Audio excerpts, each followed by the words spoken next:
This is a 2020 Ford Edge. Now, if, well, you've read the title below the video, you know that this is not a regular Edge. No, in fact, this is the Edge ST, the most powerful, well-equipped and fastest Edge your money can ever hope to buy. Now, before I dive into what makes an ST an ST, I'll just share with you the fact that in Canada, a base SE all-wheel drive Ford Edge for 2020 retails for $36,295. Yes, all-wheel drive is standard in Canada. In the US, you can get it with front-wheel drive in an SE trim, and its base price is set at $31,100. Those models, in fact, all other models except for the ST, are powered by a turbocharged 4-cylinder 2-liter engine, which is very well adapted to this mid-size-ish SUV. Now, there are a number of trims available in both countries for the Edge, and I won't talk about them. No, I'm going to jump right into the ST. Now, the main ingredient to the ST is its twin turbocharged 2.7-liter V6 under the hood. All-wheel drive is included, and the list of features is long, right? You get ST seats, ST brakes, 20-inch wheels, B&O audio, 10-way power seats, power tilt and telescoping steering wheel, Sync 3, Apple CarPlay, Android Auto, wireless charger, and on and on and on. Base price for this monster in Canada is $49,399. In the US, $43,265. Now, my ST, this particular ST, is not just a regular basic ST, no, because it has the 401A package, which includes a few things such as the heated steering wheel, panoramic sunroof, adaptive cruise control, cooled seats. Oh, and it also has the optional 21-inch wheels, the ones that you see right here. With accessories included in this vehicle, you are now looking at a $57,000 Ford Edge. Let that sink in for a second. $57,000. I'm reminded when I'm looking at this and driving around in my Edge of the Explorer that I drove a little while back, and how Ford essentially loads up mainstream products with incredible levels of features or performance, accessories or whatnot, and price them well into luxury SUV territory. Now, for $57,000, in fact, for less than $57,000, you can easily get into an Audi Q5, a Mercedes-Benz GLC, BMW X3, and on and on.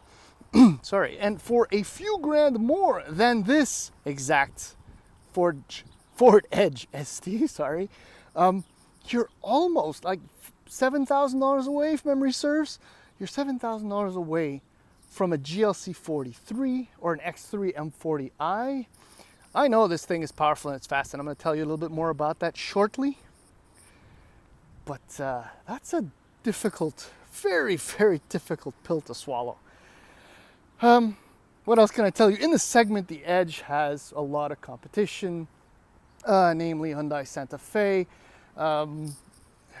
Nissan Murano, Volkswagen Atlas Cross Sport, but none of these have what the Edge ST offers. So perhaps if you want to fly really low below the radar, this is an option if you want performance, handling, and all of the above. Let's just do the usual tour so you get an idea of what I'm talking about. All right. Yeah, power hatches included, good speed. Trunk is full with the stroller because family life, and also because I forgot to take it out. So you're looking at, it's a good sized trunk actually. It's rated at 1,110 liters, which seems to be a little bit enthusiastic, because last week's Toyota Highlander was rated at 1,150 liters, and it seemed to be about 1.5 times the size. Suffice it to say though, it's decent overall, things fit. In the back. All right, it's a good size. For a mid-size vehicle, which doesn't actually seem that big, if you look at it overall, it's like a compact mid-size SUV, which I like, in fact. But on the inside, it's actually quite roomy. You won't really be able to squeeze another individual between the two seats, but if there are 4 of you, you will be very comfortable. I know the kids love it in here. Again, it's comfortable, and for them, the belt line is actually fairly low-ish, I should say. So, sorry about that, you didn't want to see me. So they can more or less see out the windows. You know, things change a little bit for the front passengers. I'll show you in a second. All right, so here are your ST seats, which are incredibly snug. I mean, you slide in there and the seats wrap themselves around you. Nice little details. Fit and finish is very nice. Surprisingly, one of the things that I like the most about this, let's start it up. We're gonna jump right into it, is storage. There's your wireless charger down there. This is a deep bin. You can get lost in there if you're not careful. Good cup holders like this for the phone. This bin is huge, and it has this little tray. Look how deep that is. I'm pretty sure there's an Echo down there. Yeah, that closes up. This, very clear, very simple, you know, not a ton of buttons. And then that also translates and happens here. This, with a combination of the 8-inch screen, something is amiss there. This is like a lost opportunity, or a, shut up. Something, this doesn't work. Ergonomically is good, but aesthetically, it's a huge miss. Screen is lovely, Sync 3 as I mentioned, it's fully loaded, everything works out beautifully. There's a decent amount of room for front passengers up here, but there is one thing that is terrible. Yeah, visibility. Okay, so from when you're looking straight ahead, not so bad. But then, yeah, look at this. This is nearly catastrophic. The width of the base, the size of this blind spot is terrible. When you're doing that left-hand turn, going around the cement median or divider or whatever, yeah, you're gonna be leaning, making sure you don't hit anything or anyone for that matter. Besides that, overall, I mean, it's got a little ST badge on the steering wheel there. Everything is fine. You have the 2 screens on each side. It's functional. It'll adapt to whatever it is you want. Oh, I skipped that. I still hate these things, but they work, so that's it. That's all. It's an Edge that's been dressed up, and yeah, that's it. I mean, it's an ST, so it's 99% about the drive, the power, the performance. So let's go find out more about that.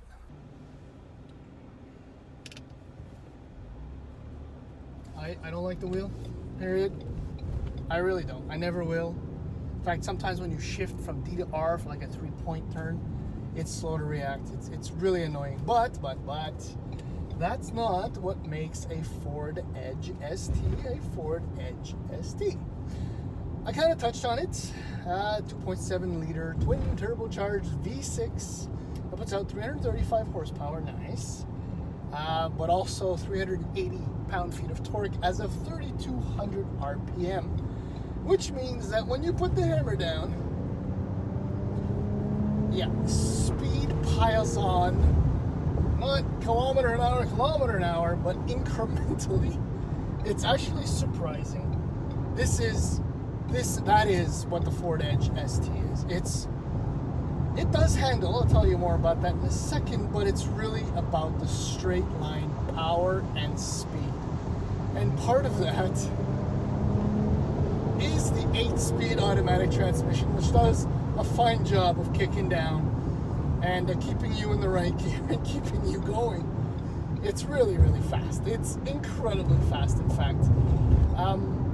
But it also is, and this is a weird thing because it's been the same since I first drove this at the launch event in San Francisco, I believe in 2007, when I first drove this thing. Still today, I feel like I'm sitting on a massive piece of concrete. The amount of weight below me is, well, it's comforting, but it's unnerving at the same time. Especially when you're getting on and off your favorite on-ramps and The power is just addictive. The funny thing about the power, right? We're all used to so many drive modes, but this thing has sport on the wheel, and well, it, you know, kind of gets everything a little bit more nervous, a little bit more agitated, or anyhow. But that's it. So I'm just going to go back into D because it's fine in D. Power, one thing, right? The other is that the chassis on this thing is tuned by Ford Performance. I mean, it's got trailing blade arms in the back. It's got torque vectoring. It's got, well, the 21-inch wheels. It's got big, massive, sticky tires.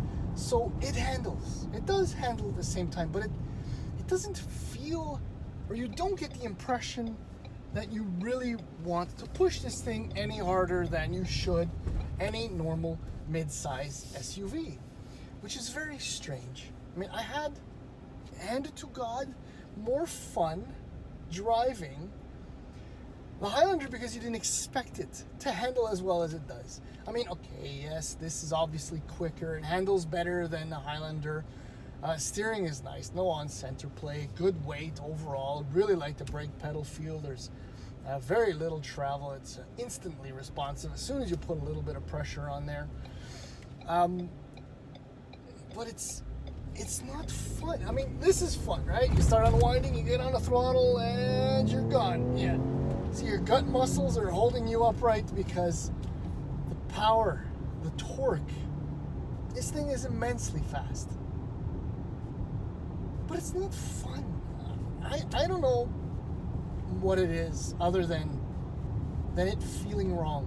And again, honestly, last year when I drove the 2-liter version of the Edge, I enjoyed the refinement, the quietness, and the luxury of that vehicle more than this high-powered ST version.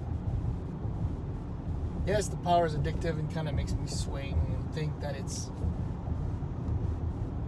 is good and that I like it more than I actually do. But then when I start thinking about the price, very much like the Explorer, I'm thinking there's just no way. It doesn't compute, it doesn't add up, doesn't make sense. The Ford Edge ST is, yes, quite unique in this segment with this kind of power and this kind of go fast, this level of go fast bits. But I don't know that I would spend the money on this. I think I'd rather have a GLC or an X3 with the 4-cylinder engine and enjoy it more, in fact. That's it.